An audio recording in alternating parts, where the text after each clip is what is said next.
So every year వస్తూ ఉంటారా ఇక్కడికి? వస్తాను. పవన్ కళ్యాణ్ బర్త్డేకి ఇస్తాను. ఈసారి కొత్తగా ఉంటుందని రామ్ చరణ్ బర్త్డేకి ఇచ్చా. ఇప్పటికి 40 సార్లు ఇచ్చా.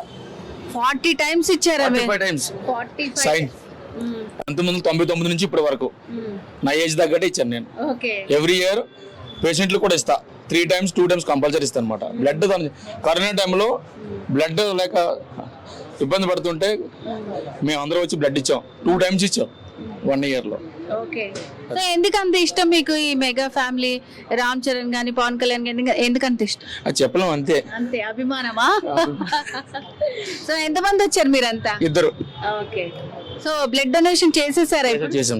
ఓకే. ఎవ్రీ ఇయర్ ఇస్తారు. 45 టైమ్స్ ఇచ్చారన్నమాట. మామూలు అభిమాని కాదు. సో మరి నిన్న మంచి పోస్టర్ రిలీజ్ అయింది, చూస్తే ఎట్లా అనిపించింది మీకు? చాలా ఎగ్జైట్ గా ఉంది. ఆల్రెడీ ఇప్పుడు పోస్టర్ రిలీజ్ చెప్పారు శివశారి గారు, దానికోసం ఎదురు చూస్తున్నాను అనమాట. ఓకే.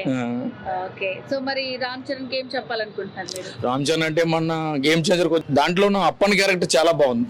అప్పన్ క్యారెక్టర్ గురించి 3 టైమ్స్ చూసాను సినిమా నేను. ఇప్పుడు రాబోయేది బుచ్చిబాగారు సినిమా కంపల్సరీ బ్లాక్ బస్టర్ అవుతుందని ఎక్స్పెక్ట్ చేస్తున్నాను. అలాగే పవన్ కళ్యాణ్ సినిమా కూడా, ముఖ్యంగా ఎక్సెప్ట్ ఓజీ కోసం అయితే బాగా ఎదురు చూస్తున్నాను. కంపల్సరీ దానికోసం ఎదురు చూస్తున్నమాట. మా మెగా ఫ్యాన్స్ అందరూ ఎదురు చూసేది చిరంజీవి గారి సినిమా విశ్వంబర. మే నెలలో అనుకుంటున్నారు కదా, మరి గ్యారంటీ లేదు. మరి వాళ్ళు యువ క్రియేషన్స్ వాళ్ళు చెప్పాలి, నాకైతే తెలియదు.